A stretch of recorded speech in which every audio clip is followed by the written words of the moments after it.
Sessionista, and a part of our way to giving back to the improv community, we teach some of these folks improv.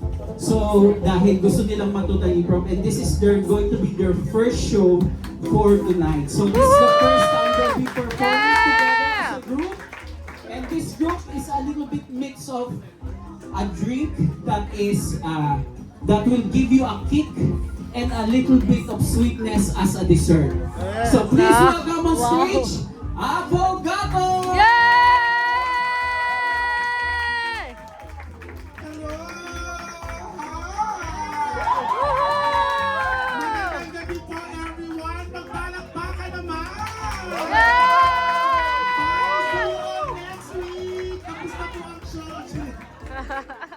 Ayan. To begin our night, maglalaro muna tayo ng ating first game, which is a spelling bee. Papatunayan po namin na matatalino po kami at hindi po kami mga bobot na. Kaya naman, our first three improvisers, iwan na tayo. Yes. And for our first round, I need a word na natutunan ninyo. Nagdilim yan. Na natutunan ninyo nung grade school. Candy. A word na natutunan nyo nung grade school. Anyone? Candy! Candy! Salmonella. What else? Tamagotchi! Pneumonia. Yes, dear? Tamagotchi! Tamagotchi. Apple. I'll take apple. Alright? Diba nga? Apple, grade school kasi kayo naman. Okay. Pneumonia. Grade school.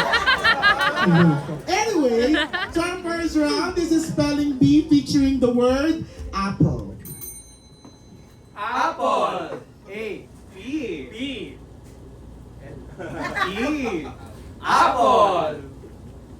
Lumabas ako ng bahay at umitas ng apple. Yes! Apple. Ang husay, di ba? Eto naman, next naman, give me a multi-syllabic word na natutunan ninyo nung kayo ay nasa high school.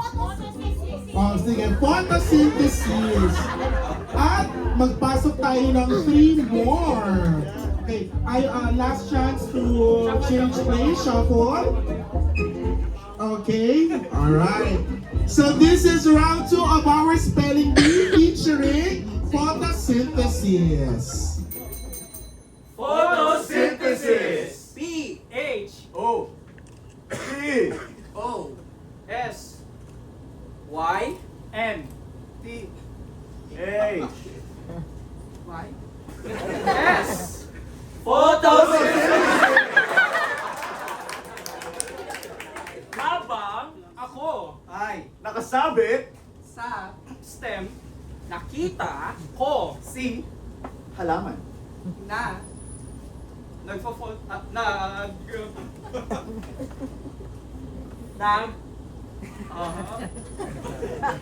photosynthesis. Never beating the allegations for tonight. Ayan, ating next round, magdagdag tayo ng 3 more. Ayan. Alright, shampoo. Cheers. Na-realize ko may audience pala dito pag humarang ako buong episode, yung matatakpan. Alright, dito tayo sa kabila. Right, so give me a multi-syllabic word naman that you learned during college. Inishine, ay! Irishine. Dito natin muna ng inishine na set. And yeah, Algorithm! again, kunyaman. More. Psychology, I'll get psychology.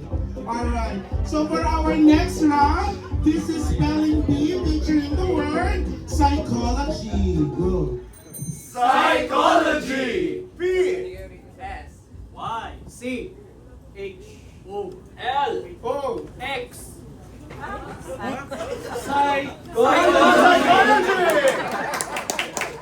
Noong araw, ako'y naglalakad sa isang daan papuntang Binondo. at Meron akong nakasalubong na batang psychology. And for our last round, let's add 3 more improvisers, including me. Now, give me a multi-syllabic foreign word. Bukod sa irishayma si kanina, what else? Itadakimasu. I'll get itadakimasu. Shotol, okay na? Sa dulo ako. Alright, this is our last round for spelling bee featuring the word itadakimasu. Itadakimasu! I-T A. D A K A M A S. U Why?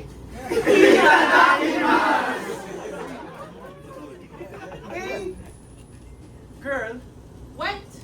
To the Japanese restaurant with a Boyfriend. while she orders a Platter. she is shouting itadakimasu.